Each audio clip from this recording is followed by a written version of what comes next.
তো বাংলাদেশে দেখা যাচ্ছে যে আমরা মেন্টাল হেলথকে অনেক বেশি ইগনোর করতেছি।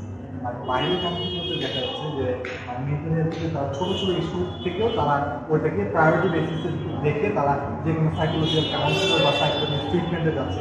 আর বাংলাদেশে তার উল্টোটা হচ্ছে আমরা মেন্টাল হেলথটাকে গুরুত্বের সাথে নিচ্ছি না, ইগনোর করেই যাচ্ছি। তো এটা আপনার পয়েন্ট থেকে জানতে চাচ্ছি। দেখুন, মানুষের শরীরে যখন কোনো অসুখ হয় ডক্টরের কাছে যাওয়া হয়। একইভাবে হচ্ছে যদি মনের কোনো অসুখ হয়, ওটা কোনো না কোনো পার্সপেক্টিভ থেকে হয়তো আমাদের মধ্যে এরকম একটা পার্সপেক্টিভ রেডি হয়ে গেছে যে না, এটার জন্য মনে হয় ডাক্তারের কাছে যাওয়া তো যাবেই, এবং কাউকে বললেও মনে হয় বা শেয়ার করলে মনে হয় লোকে কী ভাববে, এটা আসলে মেইন কথা।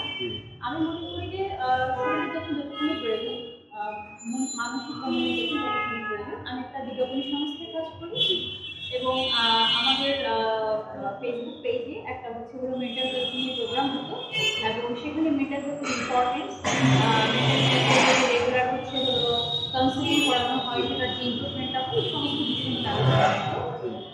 তো আমি মনে করি যে আমার পার্সোনাল এক্সপিরিয়েন্স থেকে বলি, বা তার পাশে আমাদের যারা আছে আত্মীয় স্বজন বা ফ্যামিলি ফ্রেন্ডস অ্যান্ড অল, সব জায়গা থেকেই একটা কথাই আমার কাছে ইম্পর্টেন্ট মনে হয় যে এটা আসলে যে যার সমস্যা সে তো হয়তো অনেক সময় বলতে পারে না। প্রথমত তার পরিবার, এবং আফটার দ্যাট তার ফ্রেন্ড, যেই হোক না কেন, কোনো একজনকে আগায় রাখতে হবে। তো আপনার দেখা যাচ্ছে একটা রেশিওতে দেখা যাচ্ছে যে 16.1 ব্যক্তি তার কোনো না কোনো মেন্টাল ডিজিজে ভুগতেছে, বাট তারা ওদের সম্পর্কে অ্যাওয়ারনেসই নাই। তো তারা বুঝতে পারছে না যে তাদের মধ্যে মানসিক সমস্যা আছে, বা তাদেরকে যখন বলা হচ্ছে যে তোমার মধ্যে মানসিক সমস্যাটা আছে, তো তুমি কোনো কাউন্সিলর কাছে যাও, বা কোনো কাউন্সিলর বা সাইকিয়াট্রিস্টের অ্যাডভাইস নাও। তো আপনার প্রেক্ষাপটে আমি জানতে চাচ্ছি আপনার মতামতটা। এক্স্যাক্টলি আমরা যদি ইনিশিয়াল স্টেজে আমাদের কারোর মধ্যে যে মেন্টাল হেলথের প্রবলেমগুলো ফাইন্ড আউট করা যায়, তো সেটাকে ফ্যামিলির কাউন্সিলিংটা কত বেশি গুরুত্বপূর্ণ আপনার মতে? মেন্টাল হেলথের প্রথম বিষয়টাই হচ্ছে ফ্যামিলিয়ার কাউন্সিলর, কারণ যার এই সমস্যাটা আছে সে তাকে সমস্যা মনে করছে, ঠিক আছে, বাট তাকে এমনভাবে জিনিসটাকে অ্যাড্রেস করতে হবে যে এটা সমস্যা না, এটা হতে পারে, এবং অন্যান্য সমস্যাগুলোর মতো এই সমস্যাটা কিউরেবল। তো আমি আপনার সাথে কমপ্লিটলি অ্যাগ্রি যে এটা এতটাই ফ্যামিলিয়ার হওয়া উচিত যে তাকে কখনোই ওই জিনিসটা বুঝতে দেওয়া ঠিক নয় যে তুমি যে সমস্যাটার ভিতরে আছো এটা এমন একটা সমস্যা যেটা কাউকে বলা যাবে না। And the treatment and the counseling, whatever it is, it should be very familiar. তো দেখা যাচ্ছে যে আমাদের যে মেন্টাল হেলথের লেভেল যে ইনক্রিজ হচ্ছে প্রবলেমটা, তো এটা কেমন দেখা যাচ্ছে আমাদের এক ধরনের এগ্রেসিভনেস হচ্ছে ন্যাচারালি।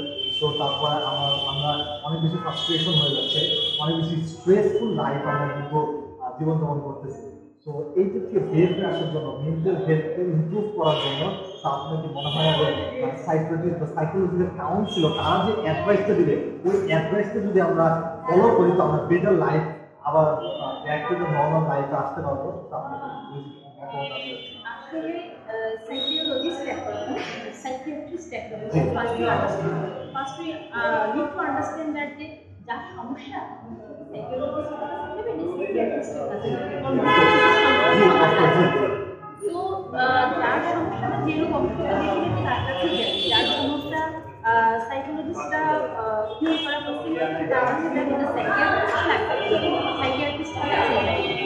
তো যেই পরামর্শটাই যিনি দেখ না কেন, এটা আসলে good relation between patient and doctor আর কাউন্সিলর। তো কাউন্সিলিং অবশ্যই প্রয়োজন।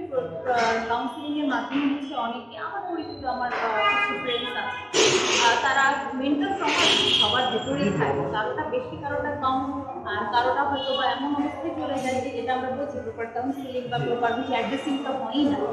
তো এখানে কাউন্সিলারের সমস্ত যে সমস্ত অ্যাড্রেসগুলো দিবে সেগুলো মেনে চলবে, কিন্তু তার কাছে কেউ কিন্তু তাকে ওই জায়গাটা দিতে হবে, তাকে রিমাইন্ড করাতে হবে, তার সমস্যাগুলোকে প্রপারলি অ্যাড্রেস করতে হবে, এবং সে মানসিক সেটাও তাকে এখানে শুধু ডক্টর এবং রিলেশন কাউন্সিলারের মধ্যে বন্ধুত্বটা যতখানি প্রয়োজন, তেমনি এই মানুষটা, যে মানুষটাকে নিয়ে আমরা কথা বলছি, সে এক্সপায়ার্ডের যেই হতে পারে, যে এই ট্রমাটাইজেশনটা ভিতর দিয়ে যাবে, তার সাথে কিন্তু তার ফ্যামিলি, তার ফ্রেন্ডস, যে কোনো একটা মানুষের কিন্তু লিঙ্কেরটাও রয়েছে। সেটা শুধুমাত্র ডক্টর আর পেশেন্ট মিলে হয় না, আমার পার্সোনাল। তো আমি বেসিক্যালি আমার ইউটিউব চ্যানেল খোলার ছোট্ট একটি লক্ষ্য যে মেন্টাল হেলথকে অ্যাওয়ারনেসকে বিল্ড আপ করা, তো যাতে মানে আমার ভিডিওগুলো দেখে তারা যদি মানে ফিল করে যে তাদের মধ্যে মেন্টাল প্রবলেম আছে তারা যদি ফাইন্ড আউট করতে পারে এবং আরও 8-10 জন এই ভিডিওটা দেখে যাতে প্রপার ওয়েতে কোনো ধরনের তাদের মধ্যে যে ধরনের মেন্টাল যে রোগে ভুগতেছে তার সেটা অনুযায়ী ট্রিটমেন্ট নিয়ে আবার রিকভার করা। তো it's my prospect. Thank you very much. সত্যিকার অর্থে যাদের প্রয়োজন তাদের কাজে আসে। I think it's what